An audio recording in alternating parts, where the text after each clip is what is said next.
नमस्कार साथियों, शिक्षा विभाग अनूपगढ़ के ऑफिशियल चैनल पर आपका स्वागत है। यह यूट्यूब चैनल हमारे जिला शिक्षा अधिकारी श्री जितेंद्र कुमार जी के संरक्षण में संचालित है। इस यूट्यूब चैनल पर हम लोग छात्र हित के अंदर जो बोर्ड एग्ज़ाम होने हैं उसके लिए मिशन सक्सेस के माध्यम से आप तक कक्षा 10 और कक्षा 12 के विद्यार्थियों के लिए बहुत ही महत्वपूर्ण जो आपका स्टडी मटेरियल है या बोर्ड द्वारा कोई मॉडल पेपर जारी होते हैं उनके सॉल्यूशन हैं या फिर अभी जो ब्लूप्रिंट बोर्ड द्वारा जारी किया है उसका पूरा एक्सप्लेनेशन है वो आपके बीच लेके आ रहे हैं। और आज मैं शशि सिडाना कक्षा 10 विषय विज्ञान का जो ब्लूप्रिंट है वो आपके बीच एक्सप्लेन करने जा रहा हूँ। विषय विज्ञान कक्षा 10। तो सबसे पहले मैं बता दूं आपको 3.25 घंटे का समय पेपर के अंदर मिलता है और 80 अंकों का ये पेपर जो है आपके लिए बोर्ड द्वारा तैयार किया जाता है। विज्ञान के अंदर आपको 13 लेसन जो हैं वो बुक के अंदर हमारी शामिल है, जिसमें पहला लेसन जो है रासायनिक अभिक्रियाएं व समीकरण 6 अंक का ये पेपर है। 6 अंक का जो हमारा फर्स्ट लेसन है रासायनिक अभिक्रियाएं एवं समीकरण 6 अंक का। उसके बाद अगर मैं सेकंड लेसन की बात करूं अम्ल क्षारक व लवण 7 अंक का ये पेपर है। 7 अंक का अम्ल क्षारक और लवण 7 अंक का। उसके बाद मैं बात करूं अगर धातु और अधातु तो ये हमारा अंक रहता है 5 नंबर का chapter third lesson. Fourth chapter हमारा कार्बन व उसके यौगिक, ये 7 नंबर का चैप्टर हमारी बुक के में शामिल है अकॉर्डिंग टू सिलेबस। उसके बाद मैं बात करूं हमारे नेक्स्ट लेसन 5वां लेसन जैव प्रक्रम 8 नंबर का। तो बहुत ही महत्वपूर्ण चैप्टर, ये सबसे ज़्यादा मार्किंग इसी चैप्टर की है। 8 नंबर का ये चैप्टर है। उसके बाद हमारा जो अगला लेसन है 6th लेसन नियंत्रण व समन्वय, जिसमें मानव मस्तिष्क और हमारी अंतःस्रावी ग्रंथियों का जो विस्तार पूर्वक वर्णन है इस चैप्टर के अंदर है। 6 नंबर का ये चैप्टर है हमारे। और फिर जीवों में प्रजनन, जिसमें लैंगिक और अलैंगिक जनन शामिल किया गया है। इसकी विधियां हैं लैंगिक जनन की, अलैंगिक जनन की, पादपों में, जंतुओं में। 7 नंबर का ये चैप्टर है हमारे। फिर आनुवंशिकता, मेंडल के जो नियम हैं और लिंग निर्धारण की प्रक्रिया है। 4 नंबर का ये चैप्टर हमारी बुक के अंदर शामिल है। उसके बाद प्रकाश, परावर्तन व अपवर्तन, ये भी 8 नंबर का चैप्टर है। तो यहाँ मैं बता दूं आपको 2 चैप्टर आपके 8-8 नंबर के लिए 8-8 नंबर के हैं बुक के अंदर। एक तो जैव प्रक्रम और दूसरा प्रकाश। ये 2 चैप्टर आपके लिए 8-8 नंबर के हैं, जैव प्रक्रम और प्रकाश। उसके बाद अगर मैं बात करूं हमारा नेक्स्ट चैप्टर मानव नेत्र व रंग बिरंगा संसार 4 नंबर का ये लेसन हमारे लिए, मानव नेत्र व रंग बिरंगा संसार। उसके बाद विद्युत, अगला चैप्टर विद्युत, जिसमें श्रेणी क्रम, समांतर क्रम और ओम का नियम 7 नंबर का ये चैप्टर, 7 नंबर का चैप्टर। फिर विद्युत धारा का चुंबकीय प्रभाव, जिसमें हमारे पास दक्षिण हस्त अंगुष्ठ नियम, फ्लेमिंग का दाएं हाथ का नियम, ये टॉपिक जो शामिल है इसके अंदर, बाएं हाथ का नियम और दक्षिण हस्त अंगुष्ठ नियम, चुंबकीय क्षेत्र, ये टॉपिक इसके अंदर शामिल है। 6 नंबर का ये लेसन है। उसके बाद अगला लेसन हमारा पर्यावरण, जो खाद्य श्रृंखला और खाद्य जाल से संबंधित लेसन है, 5 नंबर का ये लेसन है। तो इस प्रकार टोटल 13 लेसन हमारे 80 नंबर के निर्धारित हैं। 3.25 घंटे का ये पेपर होना है हमारे लिए। तो ये हमारे बोर्ड का जो सिलेबस है 10वीं का वो हमारे बीच है। अब मैं आपको बता दूं हमारे एग्ज़ाम के अंदर कौन कौन से प्रश्न आने हैं, कितने प्रकार के, मतलब कि कौन से प्रकार के प्रश्न आने हैं। जैसे बहुविकल्पात्मक है, अति लघुतरात्मक है, रिक्त स्थान है, वो बोर्ड द्वारा जो ब्लूप्रिंट जारी किया है और कितने कितने नंबर के ये आने वाले हैं। तो यहाँ देखें आप, सबसे पहले बहुविकल्पात्मक प्रश्न। बहुविकल्पात्मक की बात करूं मैं तो एबेसेदा जिसमें आता है, तो ऐसे प्रश्न 18 प्रश्न आएंगे और प्रत्येक प्रश्न 1 अंक का होगा, यानी 18 नंबर आपको एबेसेदा वाले प्रश्नों के मिलने वाले हैं। उसके बाद रिक्त स्थान आने हैं 6 रिक्त स्थान आने हैं, प्रत्येक रिक्त स्थान भी 1 नंबर का रहेगा, तो 6 नंबर आपको रिक्त स्थान से मिलने वाले हैं। फिर अति लघुतरात्मक बोले तो जस्ट 1 वर्ड और 2 वर्ड के जो आंसर होते हैं, यानी 1 लाइन के अंदर अंदर आपका ये क्वेश्चन सोल्व हो जाता है। तो ऐसे प्रश्न 12 प्रश्न आने हैं, ऐसे 1 नंबर का प्रश्न आना है और 12 अंक अति लघुतरात्मक के। यानी मोटी मोटी मैं बात करूं तो आप देख रहे हैं यहाँ 36 नंबर जो हैं यही कवर हो जाते हैं हमारे। यानी हम अगर हमारे जो विद्यार्थी हैं, कई बार हम लोग इस ऐसी समस्या रखते हैं कि हमारे जो छात्र हैं वो प्रॉपर पढ़ नहीं पा रहे हैं, या उनको घर पे काम होता है, या XYZ जो भी हमारी समस्या है हम उससे मान लो सामना करना पड़ रहा है, तो आप बच्चे को अति लघुतरात्मक स्थान और बहुविकल्पात्मक ऐसे क्वेश्चन तैयार करवा दें। 36 नंबर का ये काम है। 36 नंबर का काम बहुत बड़ा स्कोर है, 80 में से 36 नंबर, यानी लगभग 50% पेपर यहीं से उठने वाला है। तो आप ये फोकस करें। बच्चा अगर मान लो घर पे किसी कारणवश से नहीं कर पा रहा है तो आप उसको छोटे क्वेश्चन पे ज़्यादा फोकस रखें, क्योंकि 36 नंबर का पेपर यहीं से उठने वाला है। तो आपका बच्चा यहीं से ही अपना जो है एग्ज़ाम क्लियर कर सकता है बड़ा इजीली। उसके बाद लघुतरात्मक जो हम लोग 2 या 3 लाइंस के अंदर अंदर ख़त्म करते हैं क्वेश्चन को, तो ऐसे 10 क्वेश्चन हमारे को मिलने वाले हैं। प्रत्येक प्रश्न 2 नंबर का होगा, यानी 10 क्वेश्चन जो है 20 नंबर के होंगे। उसके बाद दीर्घ उत्तरीय का मतलब जो हमारा लगभग 10-15 लाइंस के अंदर अंदर जो क्वेश्चन है, या हम ये माने कि लगभग 1 पेज के आसपास जिसका उत्तर रहेगा। तो ऐसे 4 क्वेश्चन हमें मिलेंगे और प्रत्येक क्वेश्चन 3 नंबर का होगा, यानी 12 नंबर जो है दीर्घ उत्तरीय के अंदर हमारे को मिलने वाले हैं। 12 नंबर मिलने वाले हैं दीर्घ उत्तरीय के अंदर। उसके बाद निबंधात्मक जो है 3 प्रश्न निबंधात्मक आने हैं और प्रत्येक प्रश्न जो है वो 4 अंक का आना है और 12 नंबर इसके भी मिलने वाले हैं। यहाँ मैं बता दूं आपको, यहाँ आपको अथवा यानी कि विकल्प मिलेगा 2 में से 1 करने का। तो ये आपके पास टोटल 53 क्वेश्चन बनेंगे, 53 क्वेश्चन बनेंगे 80 नंबर के। तो इस प्रकार आप योग देख रहे हैं, 53 क्वेश्चन आपके पेपर में आने हैं 80 नंबर के। अब मैं नेक्स्ट बात करूं प्रत्येक चैप्टर की, कि प्रत्येक चैप्टर से जैसे हम लोग बात कर रहे हैं बहुविकल्पात्मक, तो बहुविकल्पात्मक किस चैप्टर से आना है, रिक्त स्थान किस चैप्टर से आने हैं, अति लघुतरात्मक किस चैप्टर से आने हैं। अगर हम उन चैप्टर्स को फॉलो कर लें तो हम लोग जो है हमारे विद्यार्थियों को आराम से अच्छे अंक दिला सकते हैं। तो मैं हर चैप्टर हर यूनिट का एक्सप्लेनेशन आपके बीच लेके आ रहा हूँ। मैं फिर भी आपको बताना चाहूँगा आप छोटे क्वेश्चन हर चैप्टर के तैयार करवाएं, क्योंकि कई बार जो है इस पैटर्न से थोड़ा सा मॉडिफाइड हो जाता है। बहुविकल्पात्मक जैसे मान लो दूसरे लेसन का बताया तो दूसरे लेसन का नहीं आकर 4th लेसन का भी आ जाता है, तो ये चेंजिंग हो जाती है। उसके इसमें हम लोग जो है ऑब्जेक्शन पुट नहीं कर सकते, क्योंकि बोर्ड का एग्जाम हो चुका है, कॉपी जा चुकी है। फिर भी जो बोर्ड द्वारा जारी ब्लूप्रिंट है इस वर्ष 2025 के पेपर के लिए 24-25 सत्र में, उसकी व्याख्या मैं आपके बीच करने वाला हूं। बोर्ड द्वारा जारी ब्लूप्रिंट इकाईवार की विस्तृत व्याख्या। तो यहाँ मैं पहला चैप्टर सबसे पहले रासायनिक अभिक्रिया एवं समीकरण, तो ये देख रहे हैं आप, इसमें बहुविकल्पात्मक 2 प्रश्न आने हैं, यानी ऐसे 2 प्रश्न आएंगे जिनमें अभ्यास शामिल होंगे। तो यानी एक तो ये चैप्टर हमें फॉलो करना है, क्योंकि इसमें रिक्त स्थान भी आना है, इसमें अति लघुतरात्मक भी आना है और एक लघुतरात्मक आना है, यानी दीर्घ उत्तरीय या निबंधात्मक प्रश्न इसमें से नहीं आने, ये दोनों क्वेश्चन इसमें से नहीं आने। तो हमें एक तो ये चैप्टर फॉलो कर लेना है। हमारा रासायनिक अभिक्रिया एवं समीकरण 6 नंबर का पाठ है और बड़ा ही आसान चैप्टर है। कुछ अभिक्रियाएं हैं, कुछ बेस है। अगर वो बेस हम बच्चे को क्लियर कर देते हैं तो ये क्वेश्चन जो है, ये पेपर जो है बच्चा बड़े आराम से क्लियर कर देगा। तो एक फर्स्ट चैप्टर हमें फॉलो करना है, क्योंकि इसे बहुविकल्पात्मक, रिक्त स्थान, अति लघुतरात्मक तीनों प्रकार के क्वेश्चन जो है बोर्ड द्वारा जारी ब्लूप्रिंट में दिए गए हैं कि ये क्वेश्चन इसमें आने हैं। अब मैं बात करूं हमारे सेकंड जो यूनिट है, अगली यूनिट जो हमारी है, उसमें अगर मैं बात करूं क्या उसके अंदर हमारा आने वाला है, तो सेकंड यूनिट के अंदर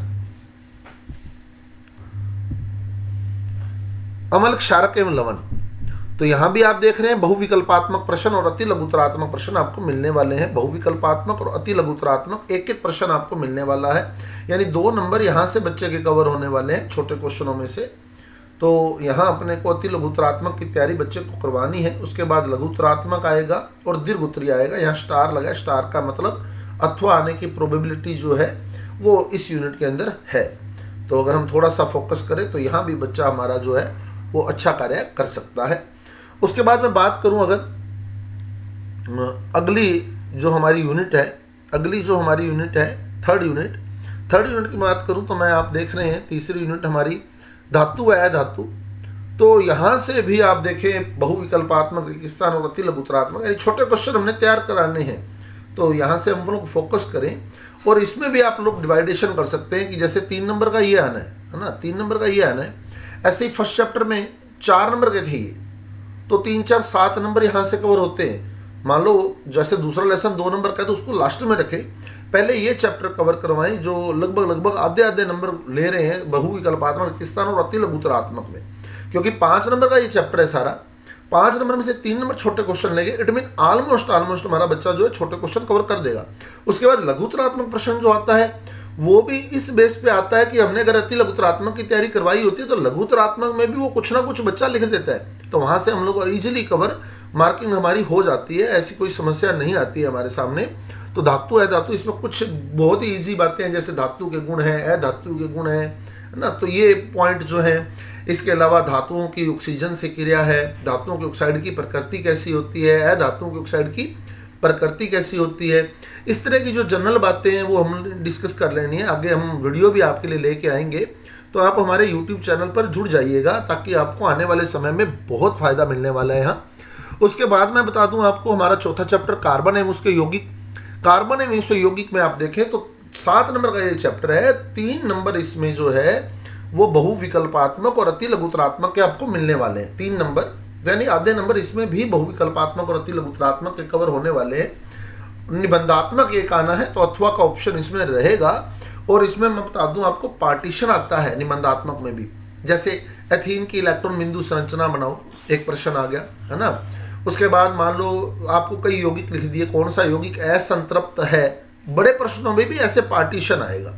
तो वो छोटे छोटे क्वेश्चन ही आएंगे। तो अगर हम छोटे छोटे क्वेश्चन तैयार करवाते हैं इस चैप्टर के तो बड़ा क्वेश्चन बच्चा आराम से हमारा कर जाता है। लेकिन मैं फिर बता दूं आपको, पहला और तीसरा चैप्टर आप फोकस पे रखिएगा। पहला चैप्टर भी बहुत आसान है, तीसरा चैप्टर भी बहुत आसान है। उसके बाद हम लोग आगे चलें तो जैव प्रक्रम, हमारी जो 5वीं इकाई है जैव प्रक्रम। जैव प्रक्रम एक बड़ा लेंथी चैप्टर है, बड़ा चैप्टर है, लेकिन चैप्टर में कुछ जो तंत्र हैं, जैसे आप हृदय वाला उठा ले, हृदय वाला तंत्र उठा ले ना, उत्सर्जन तंत्र उठा ले, 2 तंत्र आप करवा दें। उसका फायदा क्या रहने वाला है? उसका फायदा ये रहने वाला है कि इसमें निबंधात्मक आना है अथवा में, और अगर दोनों, क्योंकि इसमें पाचन तंत्र है, उत्सर्जन तंत्र है, और उसके बाद आपका परिसंचरण तंत्र है, श्वसन तंत्र है। आप कोई से भी 2 तंत्र उठा ले, 4 मत करवाएं, आप 2 तंत्र करवा दें। जो बच्चा, मैं उसकी बात कर रहा हूँ, मैं इंटेलिजेंट बच्चे को तो आपने सभी करवाना है, लेकिन जो बच्चा हमारा पीछे चल रहा है, जो बच्चा किसी कारण से इंटेलिजेंट बच्चों के बराबर नहीं आ पा रहा है, तो उसको आप प्रयास करें कि 2 तंत्र करवा दें, क्योंकि अथवा आना है। अगर अथवा उस तंत्र में से आ गया तो बच्चा 4 नंबर का क्वेश्चन हमारा अटेम्प्ट कर जाएगा, है ना। तो बहुविकल्पात्मक और अति लघुत्तरात्मक करवाने की बजाय, क्योंकि बड़ा लेंथी चैप्टर है ये, तो यहाँ निबंधात्मक पर अगर हम फोकस करें, तंत्र 4 की बजाय 2 करवा दें बच्चे को। जो बच्चा पीछे पिछड़ रहा है किसी कारणवश, वहाँ 2 प्रश्न अगर करवा दिए जाए, 2 तंत्र उसको करवा दिए जाए, तो हो सकता है वो हमारा बच्चा निबंधात्मक क्वेश्चन अटेम्प्ट कर जाए 4 नंबर का। इन 50% प्रोबेबिलिटी यहाँ भी आ जाती है जय प्रकरण के अंदर भी, कि बच्चा जो है निबंधात्मक क्वेश्चन कर जाता है। उसके बाद मैं बात करूं अगले चैप्टर नियंत्रण एवं समन्वय की, जिसपे मानव मस्तिष्क, मेरुरज्जु और हमारी अंतःस्रावी ग्रंथियां। तो यहाँ आप देखें सारे क्वेश्चन छोटे आने, तो इस चैप्टर में आपको कोई बड़ा फोकस करने की जरूरत नहीं है। जैसे छोटी छोटी बातें, है ना, जैसे भूख और प्यास का, जो ताप का नियंत्रण केंद्र है वो मस्तिष्क का कौन सा भाग है, तो हाइपोथैलेमस है। इस तरह से बिल्कुल जनरल बातें कि इंसुलिन जो है वो कौन सी ग्रंथि स्रावित करती है, अग्नाशय है ना, इससे डायबिटीज रोग हो जाता है। वृद्धि हार्मोन कौन सी ग्रंथि से निकलता है, पीयूष ग्रंथि से निकलता है। या एक ग्रंथियों का चित्र जो नर और मादा वाला है वो फॉलो कर ले, है ना। और प्रतिवर्ती क्रिया क्या है, जनरल सी बातें इसमें करवा दे, क्योंकि ज्यादातर क्वेश्चन इसमें छोटे ही आने वाले हैं। 6 नंबर का चैप्टर है, 5 प्रश्न आने हैं, और 4 प्रश्न बिल्कुल छोटे आने हैं, तो हम लोग छोटे क्वेश्चनों को फोकस रखें इस यूनिट के अंदर, तो हमारा बच्चा अच्छा स्कोर कर सकता है। उसके बाद में बात करूं जीव जनन कैसे करते हैं, इस यूनिट की जीव जनन कैसे करते हैं, तो यहाँ हम एक जनन तंत्र जो है नर और मादा जनन तंत्र वो करवा दें, दोनों ही करवा दें, चाहे नर जनन तंत्र मादा जनन तंत्र। जो बच्चा पिछड़ रहा है, मैं फिर बात कर दूं, मैं यहाँ जो क्वेश्चन बता रहा हूँ आपको वो उन बच्चों के लिए बता रहा हूँ जो बच्चा किसी प्रकार से बराबर कवर नहीं कर पा रहा है। अब आप दोनों तंत्र करवा दें, नर और मादा, बाकी बच्चा अगर नहीं कर पा रहा है, मान लो अलैंगिक जनन की विधियाँ कौन कौन सी हैं, या वो इतना टाइम घर पर नहीं दे पा रहा है किसी कारण से कि वो हमारे बराबर आ सके, इंटेलिजेंट बच्चों के बराबर स्कोर कर सके, तो आप फोकस करें, उसको कहें तू 2 तंत्र याद करे बस, नर और मादा, क्योंकि यहाँ दीर्घ उत्तरीय मिलने वाला है। और दीर्घ उत्तरीय आप उठा के देखें, अगर दीर्घ उत्तरीय प्रश्न आता है तो नर और मादा जनन तंत्र से ही आता है, तो 3 नंबर का स्कोर वो उसमें से कर जाएगा।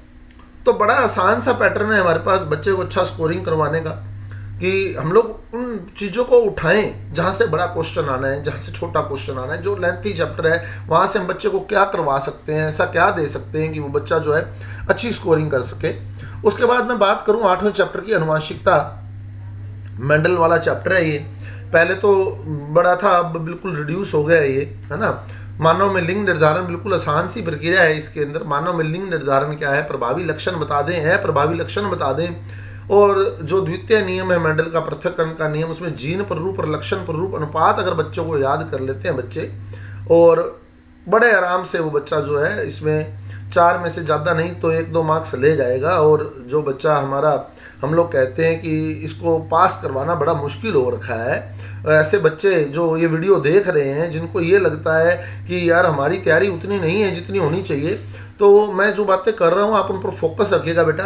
और आने वाले समय में मैं आपके बीच वीडियो भी लेके आऊँगा, पहले इसी इंपॉर्टेंट बातों की वीडियो लेके आऊँगा, जनरल बातों के, ताकि आप लोग जो है अच्छी स्कोरिंग कर सके। उसके बाद मैं बात करूं 9वें चैप्टर की, तो 9वां चैप्टर हमारा जो है प्रकाश परावर्तन एवं अपवर्तन, ये भी बहुत बड़ा लेसन है, और यहाँ भी निबंधात्मक प्रश्न आने वाला है।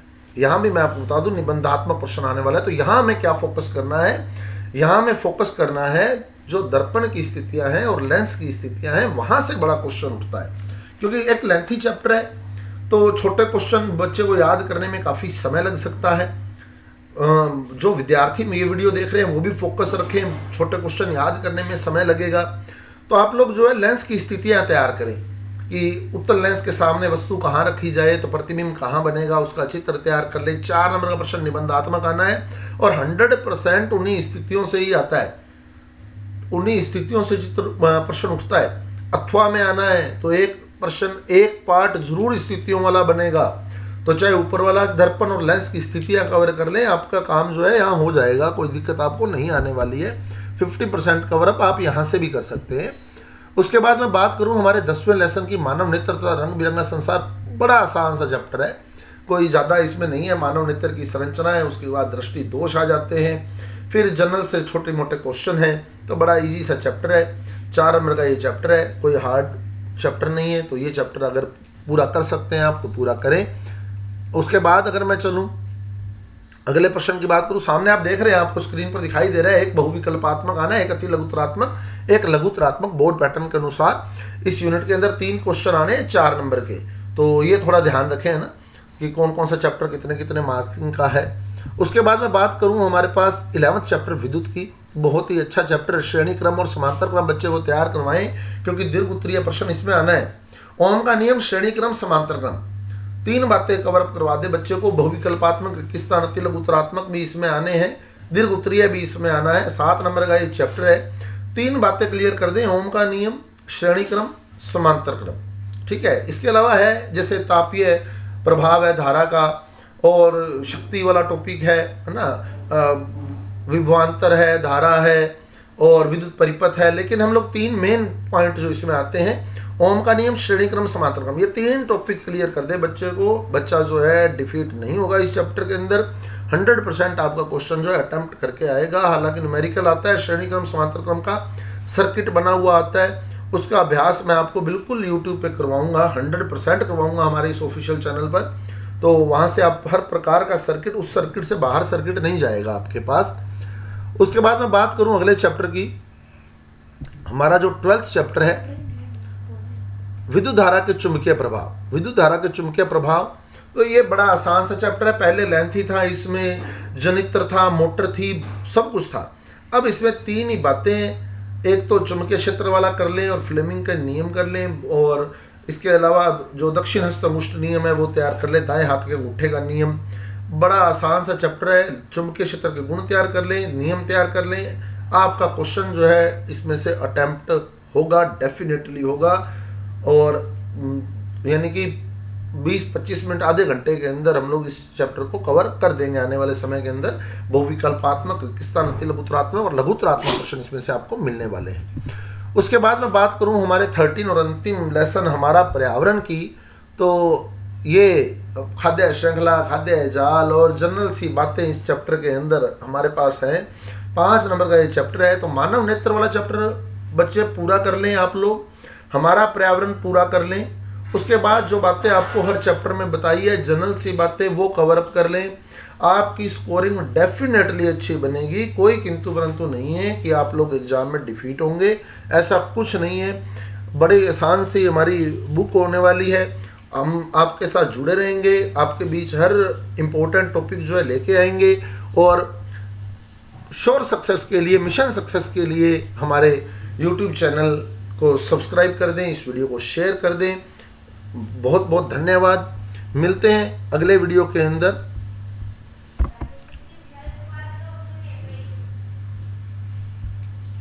Thank you.